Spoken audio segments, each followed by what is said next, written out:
Ladies and gentlemen, welcome to Let's Talk Flu, brought to you by Malaysia Kini's Health Matters. As we celebrate World Immunisation Week, we are going to be discussing an important topic that affects us all, the flu. From common cold to sensational outbreaks, it has proven to be a formidable foe impacting individuals and communities worldwide. I'm your host Thiviya.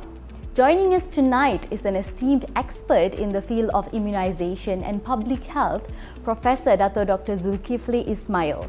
He's the chairman of the Immunize for Life Technical Committee, consultant paediatrician, and a former president of the Malaysian Paediatric Association. With years of experience and passion in immunization and public health, Professor will be joining us tonight and guiding us through flu trends, vaccine effectiveness, and so much more. Without further ado, let's give a warm welcome to Professor Datuk Dr. Zulkifli Ismail. Hello, Professor. How are you? Fine, thank you. Thank you so much for joining us tonight. Thank you for inviting me. All right. So before we get it going, please share a few words about yourself and what you do. Okay, I'm basically a pediatrician, and that means I treat children.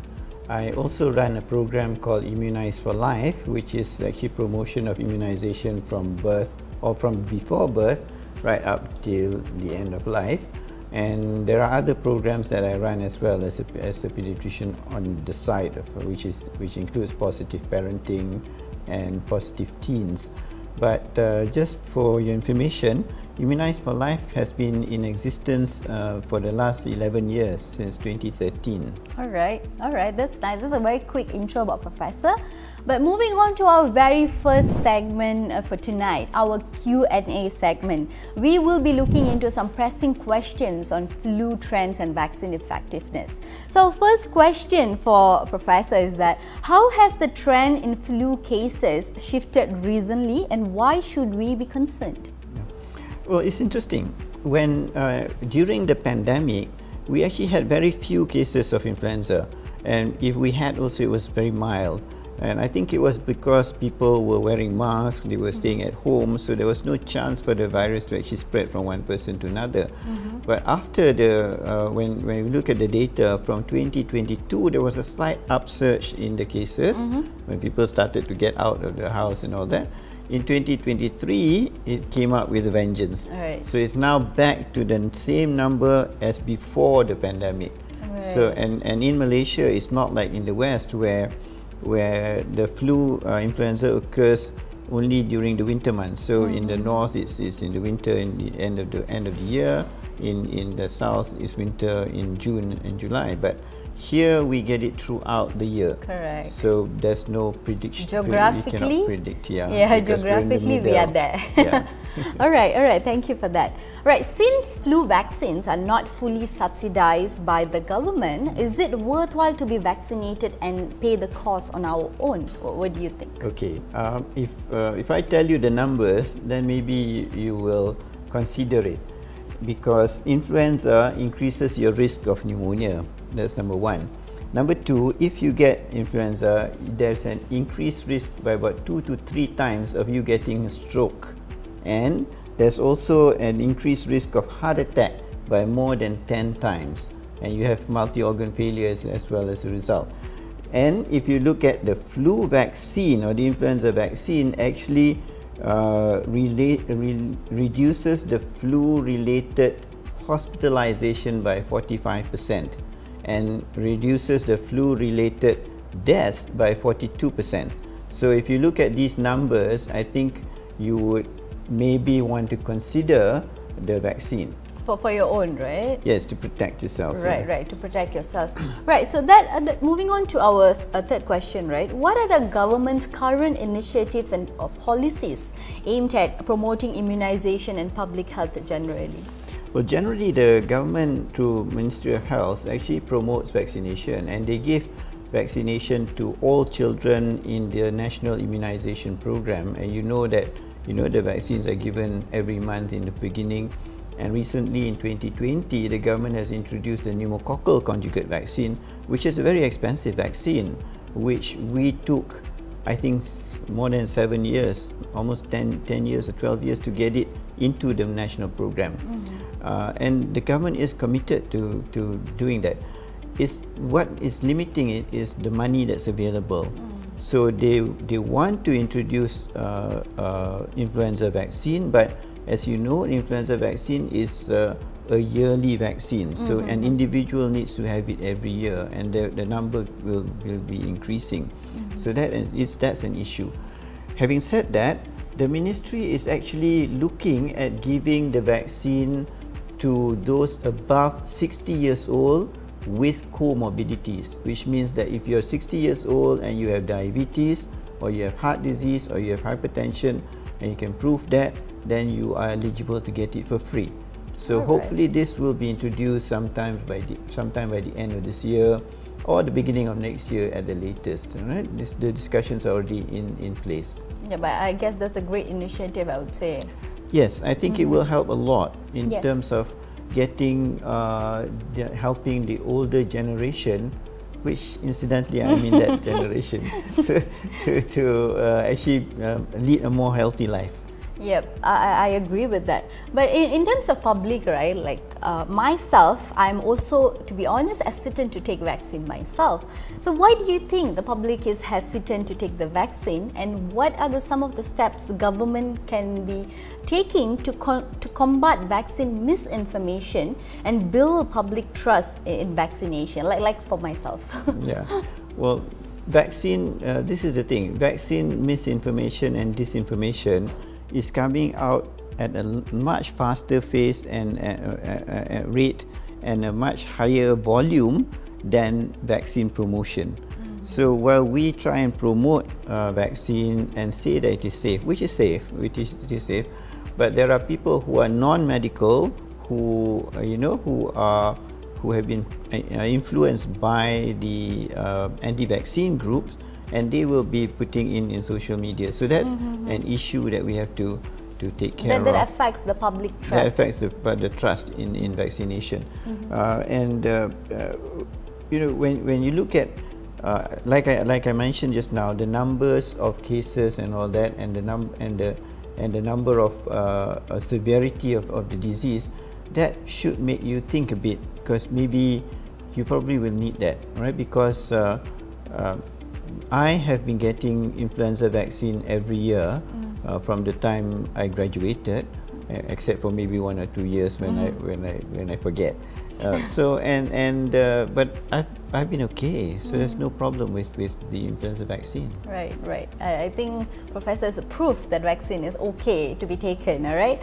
Our last question for the first segment, Professor: how does the government collaborate with healthcare providers and community organizations to support immunization efforts? Yeah, Immunize for Life that you mentioned just now was actually initiated by the Ministry of Health, and it's run by the Malaysian Paediatric Association now with the Malaysian Society for Infectious Disease and Chemotherapy. But we help to run it, but Ministry of Health actually determines the direction, and so we actually that's how they work.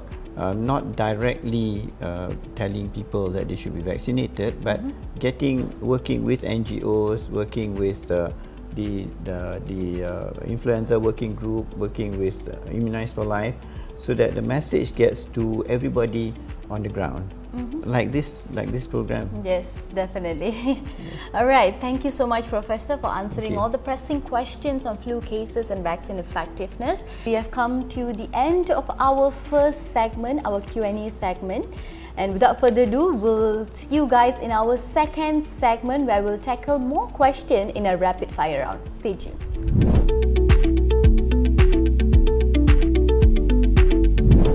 Welcome to our rapid fire segment. In this segment, we will answer vaccine-related questions in a quick succession. I'm not going to answer. We will be asking Professor to answer the question. And all our Professor have to do is that answer the question in a minute. So, are you ready to take up the challenge, Professor? I guess so. Okay, he is ready. Alright, so 1 minute, let's go. What are the key differences between common colds and flu? Okay, the common cold is actually not so severe. The influenza is very severe. So you have severe high fever, you have body ache, you have headache, you have vomiting, and you can have other symptoms. Whereas the common cold is just a runny nose and you're off for a few days, that's it. Okay, I wish to have just common cold. All right. Okay. Question number 2, at what stage during the infection is an individual contagious? Oh, he's contagious from the beginning, from the very beginning when he's infected, right up till the end of the symptoms. So, and the contagiousness is not just from me sneezing at you, it's also from me touching that glass and you touching that glass, you get infected as well. Wow, all right. All right, question number 3, what do vaccines contain and what does the body go through? Okay, the vaccine contains antigens that are from the virus itself, and it's attenuated, that means it's made not strong. And what happens is when you inject it, the body will actually produce antibodies that will react with the thing. And when you get an infection, the same antibody will be released and to combat the virus. So that's how the vaccine protects you against the infection. Kind of remember my school assignment a bit. Right. How often should one get vaccinated against flu and why is the frequency as such? Yeah, for influenza it's every year. The reason why it's given every year is because the virus will mutate. There is an antigen shift, an antigen drift that actually shifts the virus, and you can have AH1N1, and then the next year you can have AH5, you can have AH3 and so on. So that the vaccine has to change with the changing of the virus. Last question for the rapid fire round. How long will the protection of a vaccine last? For influenza vaccine, 1 year. 1 year, all right.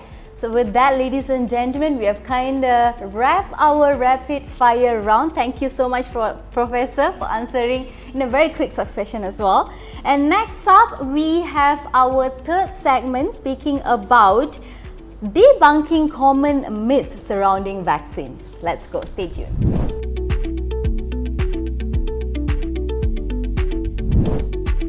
Welcome back to our Myth of Fact segment, where we will debunk common misconceptions and myths about vaccines. Alright, let's separate fact from fiction. Let's go. Professor, are you ready? Alright. First question, is vaccine protection always guaranteed 100% effective against vaccine preventable diseases? No, it's never 100%. What is near 100% is actually the chickenpox vaccine. That we know that if we give 2 doses of the chickenpox vaccine, that will be almost 100% protection. For your whole life? Yeah, for your whole life. But for other vaccines, it's not 100%. You will get infected, but the chances are you won't get a severe infection. Alright, there are several diseases that's 100%. Yes. But some still it's not 100%. We have to take vaccines it's almost continuously. 100%. Almost. Alright. Is it true that only certain individuals fall into the category of high risk and it's not critical for everyone to be vaccinated? Okay, the high risk, well, when you talk about high risk, the high risk people are the ones who are the very young, the very old. We're talking about influenza vaccines, right? So very young, very old, the pregnant, the ones with comorbidities, and the ones who are immunocompromised. These will need to have the vaccine. But if you don't get the vaccine, you as a normal person, you don't get the vaccine, you can be in contact with these people. You can be in contact with your parents who are more than 60 years old. You're in contact with your children who are less than 5 years old. So these people can get the infection from you. So it's best that you get everybody vaccinated, and then it covers everybody. So there's no such thing as someone being labelled as high risk, low risk? Clinically there is. But then clinically there is, but then in actual fact, everybody is at risk. It's better that way. Yeah. Right, okay. Is the current situation on flu cases among children not as serious as it's often portrayed? That's false. False, okay. Yeah, because we do get children who have got influenza, and we do get some very severe ones because they are infected with a secondary infection, which means that they get influenza, and then on top of that they get something called pneumococcus, and those two combination is almost fatal. So the ones that we treated, that we had to work very hard at the ICU, are these kind of cases. All right. Next question is that, is there any truth to the idea that immunizing children at a young age might not be necessary, or that vaccines aren't completely safe for babies and very young children? What's your thoughts? Yeah, that's a myth. Because we have been giving children, I mean, we all receive vaccines as children. Yeah, and if I can exceed my 60 years of life, then it shouldn't be a problem. It has been effective. And yeah, so no, it is safe. But then there are certain vaccines that we will say will be from this age onwards. For example, the influenza vaccine, we say it's only safe for 6 months and above. So we don't give it to children less than 6 months. Although it has been shown to be not unsafe, but we give it from 6 months onwards. All right. The final question on our myth or fact segment is that, is it a misconception that adding another vaccine to the childhood vaccination schedule based on the National Immunization Program could overwhelm the child's immune system? That is what the anti-vaxxers have been saying. Okay. But you have to know that the immune system is able to take care of a lot of antigens. And we as human beings, we're actually exposed to a lot of antigens around us. And so are the babies and the children. So adding a few more, 10, 20 or even 30 vaccines to the child, antigens to the child, won't really cause much of an issue to the baby. Right? And this has been shown almost for decades already. All right, all right. With that, ladies and gentlemen, we have covered our segment 3 as well. And without further ado, let's say our heartfelt thanks to Professor Dr. Zulkifli Ismail. Thank you so much, Professor, for joining. Any last word you'd like to share, please? Yeah, I think there's a lot of people who don't know about the influenza vaccine. You've heard a lot about COVID vaccine, but nobody knows about influenza vaccine, and nobody knows that you actually need to get the influenza vaccine every year, and the cost of the vaccine is very cheap, so there's no problem with that. Like I mentioned earlier, I have been getting the vaccine every year since the time I graduated. So that's about I think about 40 or 50 years already. So I think there should be no problem. There should be no fear of the vaccine, of this influenza vaccine. Thank you so much, Professor, for sharing your valuable insights in our talk show, Let's Talk Flu. And thanks to each and every one of you who are watching out there. Thank you so much for joining us. A huge thanks to Abad Malaysia as well for being a part of our talk show. Remember, ladies and gentlemen, knowledge is power. By staying informed, we get to decide for ourselves the role that we play in protecting our communities and ourselves.